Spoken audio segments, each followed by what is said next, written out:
wabarakatuh. Selamat pagi anak-anak. Mengawali pembelajaran kali ini, marilah kita berdoa terlebih dulu. Berdoa, saya silakan. Baiklah anak-anak, untuk pertemuan kali ini pokok pembahasan yaitu masalah unsur intrinsik karya sastra, atau bukan unsur intrinsik, maaf ya, unsur pembangun karya sastra. Nah, di sini ada dua hal unsur pembangun dalam karya sastra. Saya yakin semuanya tahu. Yang pertama yaitu ada unsur intrinsik dan yang kedua ada unsur ekstrinsik. Unsur intrinsik sastra mencakup tema, alur, latar belakang, ya atau setting, penokohan, sudut pandang dan amanat. Sedangkan unsur ekstrinsiknya mencakup latar belakang pengarang, diantaranya pendidikan, agama, sosial, budaya, dan seterusnya di sini. Yang kedua, perkembangan zaman itu sendiri. Nah, sekarang marilah kita kupas satu persatu. Tema. Nah, tema dalam sebuah karya di sini merupakan pokok permasalahan yang harus didasari atau pokok permasalahan yang mendasari sebuah penulisan, baik itu puisi maupun prosa dalam sebuah karya. Contohnya ini. Jadi ini contoh pada cuplikan cerita berikut ini, yaitu pokok permasalahannya mengenai pertobatan. Nah, ini contoh tema. Yang kedua yaitu alur cerita. Alur cerita di sini rangkaian sebuah peristiwa yang ada di dalam sebuah cerita. Contoh pada cuplikan cerita ini, alur ceritanya cukup jelas, baik itu mengenai tahapan-tahapan konfliknya atau konfliknya itu sendiri. Nah, di sini konfliknya antara tukang becak dengan pejalan kaki yang sama-sama egoisnya tidak mau mengalah. Ini untuk alur cerita. Berikutnya latar atau setting, yaitu keterangan di sini.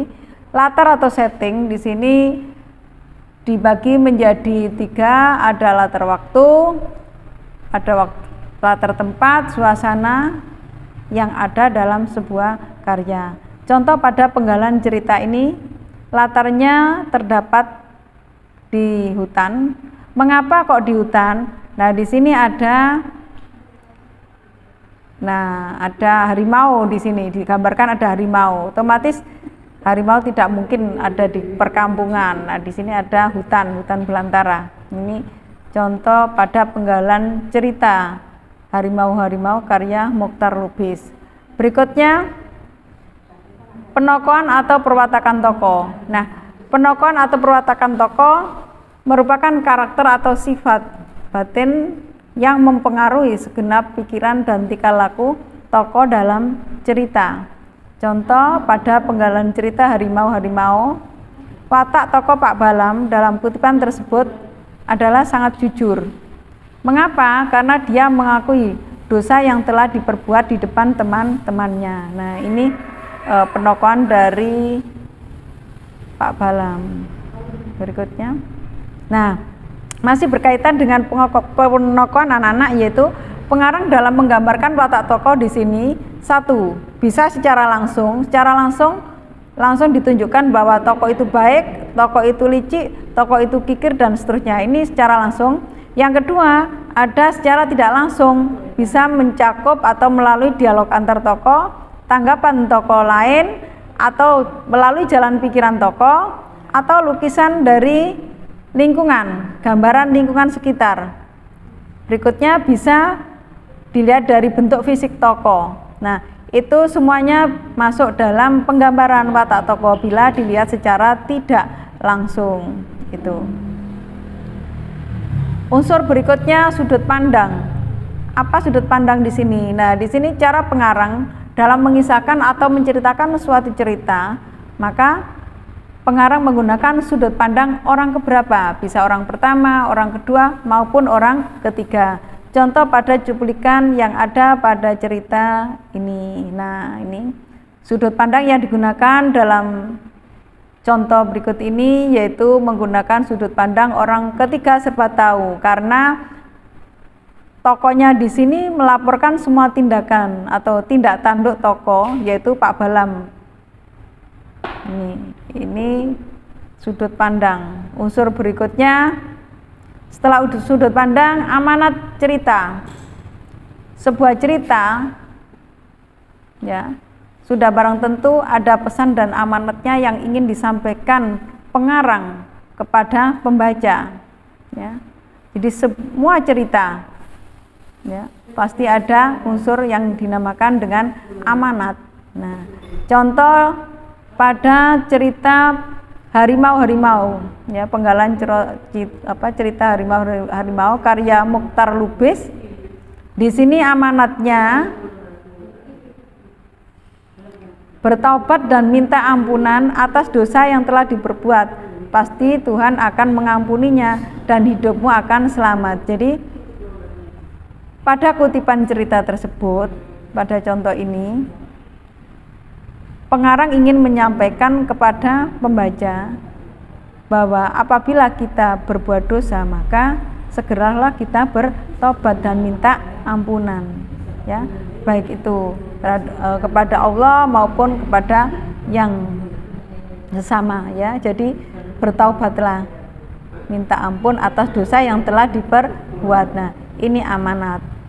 Jadi unsur intrinsik yang ada di dalam karya sastra di situ mencakup satu tema yang tadi sudah Ibu jelaskan, 2 alur, 3 latar, 4 penokohan, 5 sudut pandang, dan 6 amanat.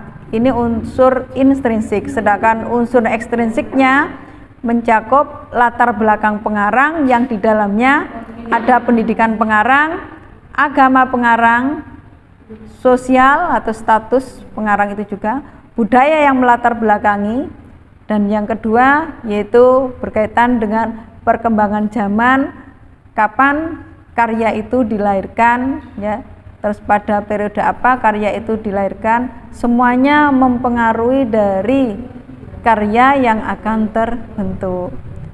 Itu tadi penjelasan Ibu. Apabila ada yang kurang paham, kurang jelas, silahkan ditanyakan. Baiklah anak-anak, kalau memang sudah dipahami dan tidak ada yang ditanyakan, untuk pertemuan yang akan datang kita tetap masih membahas unsur-unsur karya sastra, akan tetapi unsur ekstrinsiknya. Untuk itu, sebelum kita nanti melanjutkan pada unsur ekstrinsik sastra, alangkah baiknya nanti di rumah kalian mencoba untuk menganalisis yaitu kumpulan dari karya sastra, yaitu cerpen Hujan Kepagian ya, salah satu dari kumpulan itu cerpen Hujan Kepagian. Silakan dianalisis yaitu mengenai unsur-unsur intrinsiknya, mulai dari tema cerita, alur cerita, latar, penokohan, sudut pandang, dan amanat. Ini semuanya. Jadi sampai membaca contoh dari atau mengambil dari kumpulan cerpen Hujan Kepagian lalu dianalisis. Nanti untuk pertemuan berikutnya Ibu akan memeriksa dan langsung melanjutkan dengan unsur ekstrinsik sastranya. Baiklah anak-anak, untuk pertemuan kali ini Ibu akhiri sampai di sini. Assalamualaikum warahmatullahi wabarakatuh.